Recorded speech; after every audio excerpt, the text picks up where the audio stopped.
Tonight on the fifth quarter, the Packers win the Super Bowl. The Packers win the Super Bowl. And the Packers win the Super Bowl!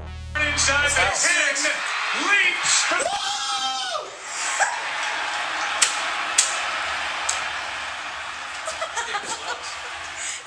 Back in, he scored!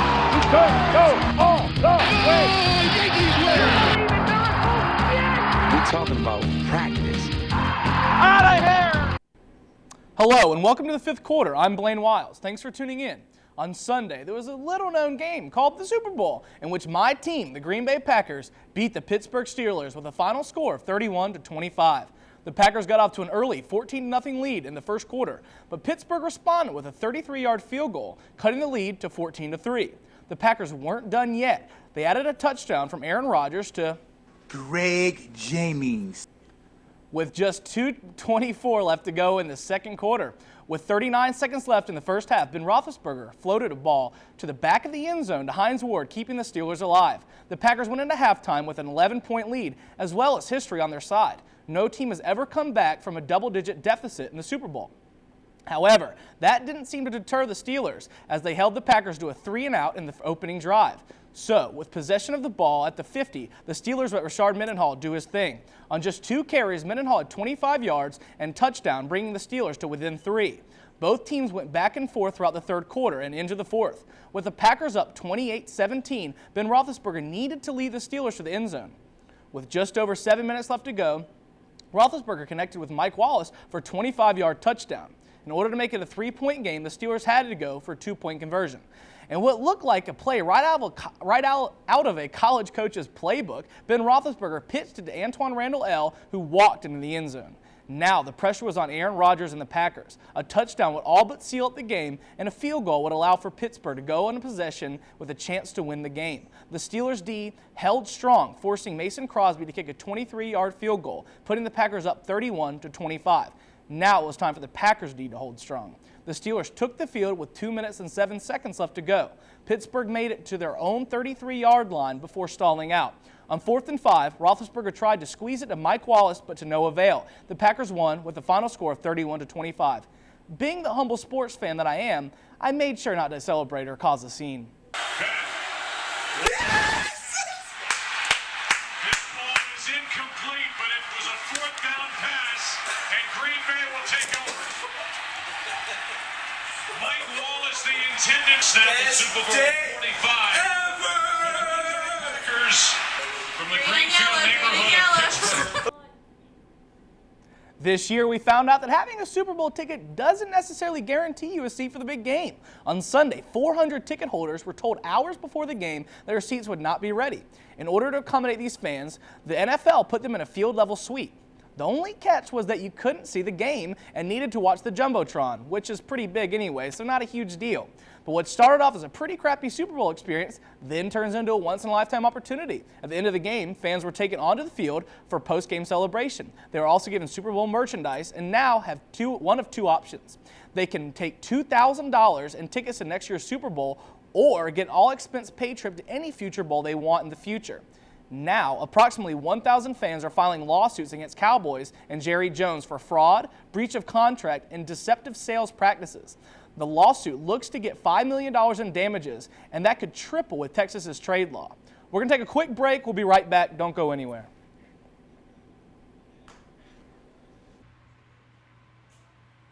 Stop. Put down your remote. Look left, look right, look up, look down. What do you see? A man that has on a black shirt. Pause. Do not touch your remote. Look left, look right, look up, and look down again. Guess what? You're watching Spartan TV.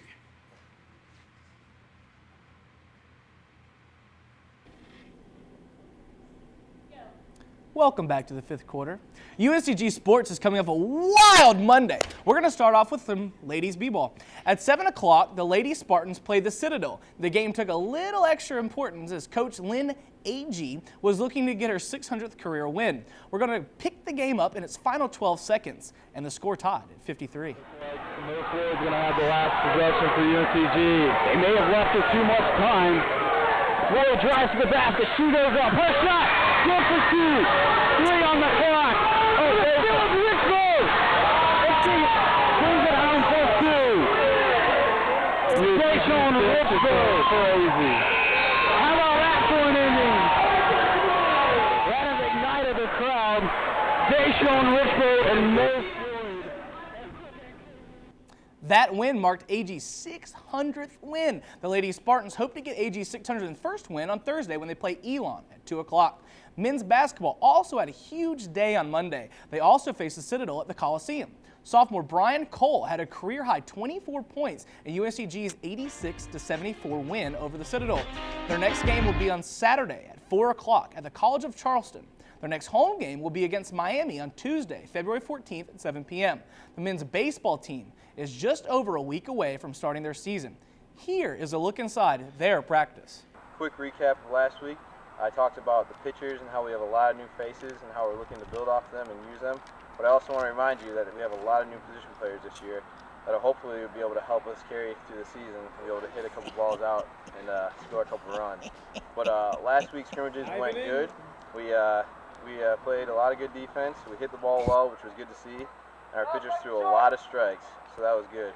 So just want to let you know we're really excited to see you on February 18th, our home opener, which is only 2 weeks away. Go Spartans.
Welcome back to the show. Join us now is Devin Honeyman, newly crowned Spartan Fan of the Week.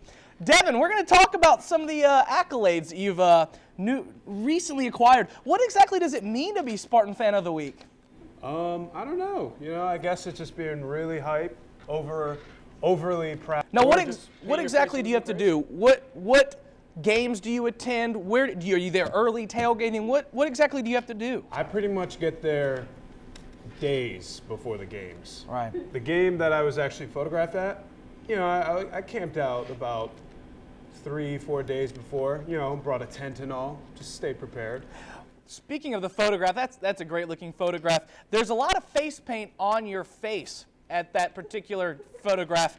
How much face paint actually was there? A gallon, 2 gallons? Well, that actually took a couple tries. I had to get it right. So I painted myself head to toe the first time and then kind of wiped off anything I didn't like. So that's kind of what the end product was. I understand. Now, about how much does that cost you per week going to those many games and using that much paint? I mean, that must put a, kind of Well, to be honest, I actually take half of my financial aid to put towards it, if that gives you an idea. And I'm also paying out-of-state tuition, so not really sure how I'm going to get myself out of this hole, but it's all about those Spartans, Well, you are to be admired, my friend. Now, what is your motivation for going to these games? Can you enlighten us? Are you dating someone on the ladies basketball team? Is it just strictly school spirit? I am dating someone, Blaine. Her name's Minerva. Oh, saucy answer. For those who don't know much about our school, he's referencing the giant statue on College Avenue. Her name's Minerva. Get to know her. Thank you. Now, are there any perks to being Fan of the Week, Devin?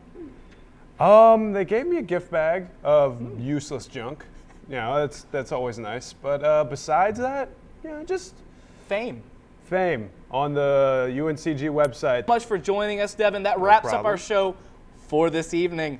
We're probably going to have snow tomorrow. Hopefully we'll have snow tomorrow, God willing. Packers just won the Super Bowl. Duke, Carolina tonight. Don't miss out. Thanks for joining us. We'll see you next week.